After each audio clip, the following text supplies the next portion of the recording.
9 billion in career sales, 2 billion in 2023. Like, what do you think has been the key to sustaining success in the luxury market? I think it's a couple things. I think first and foremost, work ethic is like 100% of it. I get up every day, even when I had no business. When I was like 17, I started in this business. I literally got up and I had nothing, and I had a fake briefcase because there was not one piece of paper in that. And I was just like, I'm going to go to work today, and I'm going to work 7 a.m., and I'm going to stop at 7 p.m. And I don't know what I'm going to do because I have nothing to do at this moment as a new agent, but I'm going to do it. And I always tell people showing up is almost 50% of the battle. And what did you do, just out of interest? With that briefcase? Yeah, with the briefcase. Absolutely nothing. The briefcase went in the trash because I realized I'm not a briefcase kind of guy. Yeah. But by showing up, you kind of figure it out, right? If you're there and you're going to spend the time and the hours and day, you're going to say, okay, how am I going to make this work? I would say there were a couple things that I did that really helped to lead to give me the path. One was I created a niche. So when I was very young, I liked architectural houses, and I was like, okay, I'm going to specialize in this niche of a house. And that gave me a focus. So that was a really good thing I did. And by having a focus, I started getting into the crowd that was fashion, art, celebrity. That was probably the first 15 years of my career, highly niched. And then one day I changed companies and my title was taken because I was like director of architecture. I was gone. They're like, we're just going to make you president of estates. And I was like, all right. So then I was like, well, how am I going to make an impact? And I went from what was, you guys know the company, it was Hilton and Highland at the time, which was one of the best at the time luxury companies. I didn't even know you were at Hilton Highland. Yeah, I was there for 10 years. Wow. So that was one of the best companies. And I went from that to, I was given minor ownership into a different company called John Arrow Group, which was not as luxury. Yeah. And I thought to myself, well, how am I going to make an impact? So I literally called everybody I knew that had 20, 30, 40, $50 million houses. And the day I opened that division, I had 3 mega listings.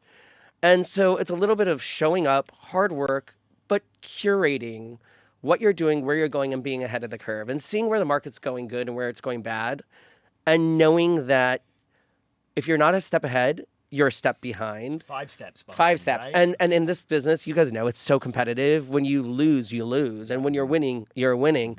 And so, one of the next things that I think that I was way ahead of the curve on is if I didn't create a team 10 years ago, and this was before the team was a thing. The team wasn't a thing, and everyone's like, why would I join a team?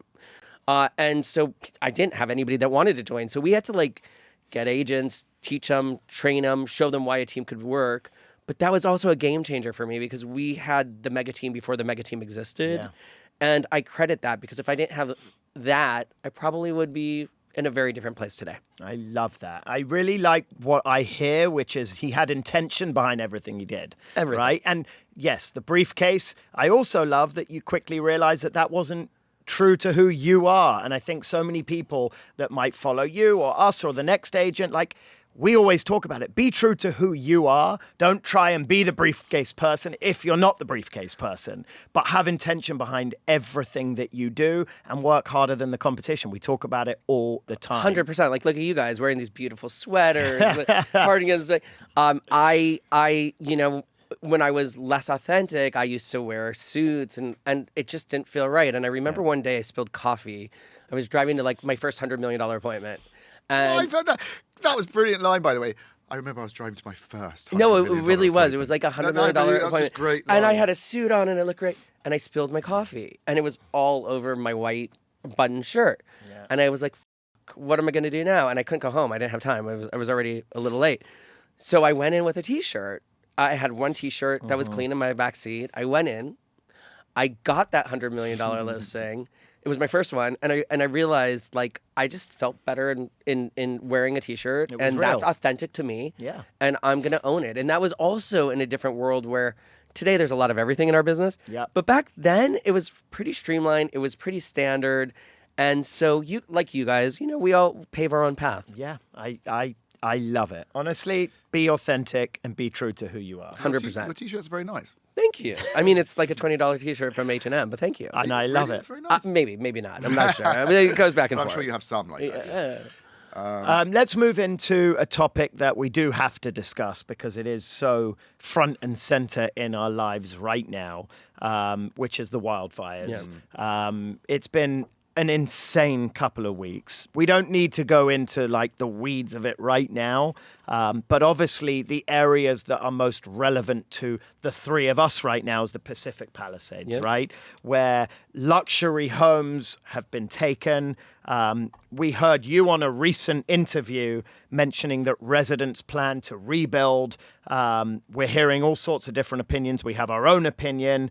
But can you talk about the resilience that you're seeing among homeowners and people that you're speaking to and how you think it's going to ultimately shape the local market? 'Cause Yeah. we're hearing so many different opinions. Want to hear it from you. Yeah, I remember hearing Josh Altman was like, 70% of the people are moving out and moving to Orange County. And I thought that was, I love Josh, but a little self-serving because he has an office in Orange County. Just a little. Just a little. And I haven't seen that. I mean, this was a tragedy, right? On an insane scale that I don't think America's ever seen before, with damage, collateral damage, psychological damage, all of it. Just terrible. It was terrible. But the one thing that I realized from this is we are a community. We are a resilient community. And people that choose to be in Southern California choose to be in Southern California for a reason. They have businesses here. Their kids are here. Their friends are here. Their religious organizations are here. And it's not that easy for that type of person to just pick up and move to Manhattan Beach or Miami or anything else. Or wherever. And so what I have come to realize is people that live here love living here and aren't leaving. And thank God we're in a big enough city that for now we can disperse locally, house people, and let them figure out their next move. But if I was a betting man, I would say Palisades is going to be bigger and better in 10 years. Exactly what I think. It's going to be a very long time. It's going to be arduous. It's going to be hard. It's not going to be easy. There's going to be ups and downs, but it's going to come back. And the reality is Southern California is the best place to live. It's hard to replace it. People that leave tend to want to come back.